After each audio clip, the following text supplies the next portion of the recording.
Renungi baik-baik sabda Nabi SAW diriwayatkan oleh sahabat yang mulia Ad-Dahhak ibn Qais radhiyallahu anhu yang berbunyi, Inna Allah tabaraka wa ta'ala yaqul, sesungguhnya Allah yang maha berkah dan maha tinggi berfirman, Ana khairu syarikin, aku adalah sebaik-baik sekutu.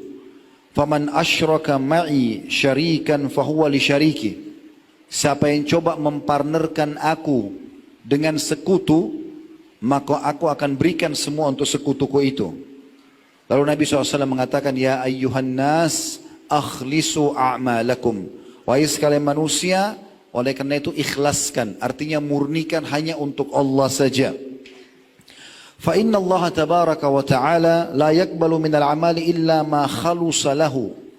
Karena Allah tidak akan pernah menerima, nggak ada nilainya, nggak ada balasannya, baik di dunia maupun di akhirat, kecuali yang ikhlas karenanya. Wala taqulu, dan jangan pernah kalian ucapkan, hadhihi lillahi walirrahim. Ini untuk Allah dan untuk kerabat-kerabatku. Fa innaha lirrahim. Karena itu akan untuk kerabat kalian. Misal contoh, kita silaturahim ke rumah keluarga. Lalu kita katakan, saya datang ke sini karena Allah perintahkan dan karena kalian. Bahasa karena kalian ini sudah cukup untuk hilang pahala silaturahim itu. Harus murni karena Allah. Gak ada hubungannya. Kita bantu orang susah, jangan kita mengatakan, saya bantu kamu karena Allah perintahkan dan karena kasihan lihat keadaanmu. Maka yang akan didapatkan hanya kasihan karena keadaan orang tersebut. Lalu beliau mengatakan, walaysa lillahi minha syai'. Kata Nabi SAW, karena Allah tidak akan menilai buat Allah sedikit pun dari apa yang dikerjakan tadi. Wala taqulu, dan jangan pernah kalian ucapkan juga, hadhihi lillahi wali ujuhikum. Ini karena Allah saya lakukan dan karena kasihan pada kalian. Fa innaha li ujuhikum, karena itu nanti hanya untuk mencari nama kalian saja. Atau ini lebih tepatnya, ini untuk Allah dan ini untuk nama baik. Maka kata Nabi SAW, itu hanya untuk nama baik kalian. Walaysa lillahi minha syai', dan tidak akan dinilai oleh Allah sedikit pun. Maka ini poin yang sangat penting untuk diperhatikan dalam asas ibadah itu. Karena kalau dicampur antara Allah dengan makhluknya, maka Allah tidak akan terima.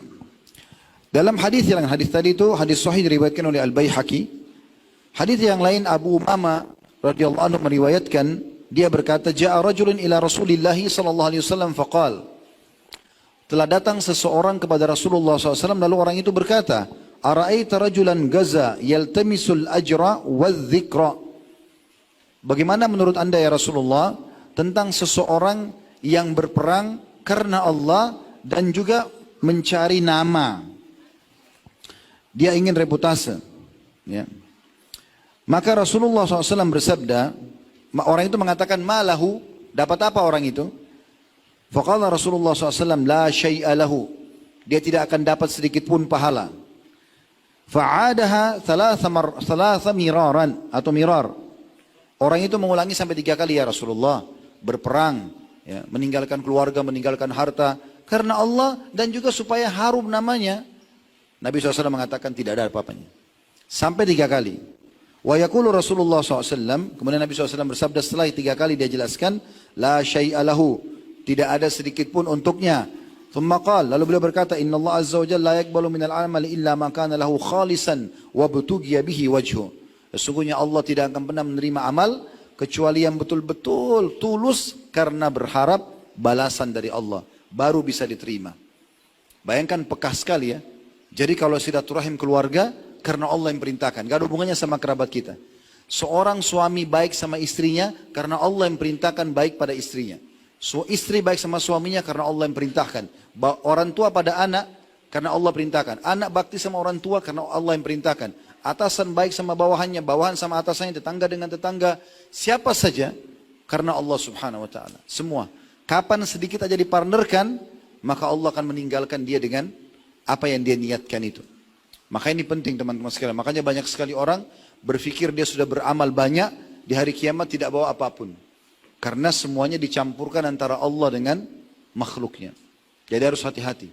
Ini poin pertama yang saya ingatkan dan saya berdoa kepada Allah Subhanahu wa taala agar Allah mengikhlaskan niat kita semua selama kita beribadah kepadanya sampai ajal datang nanti insyaallah, dan semoga seluruh amal yang sudah kita kerjakan diterima juga dengan pahala yang sempurna. Allahumma amin.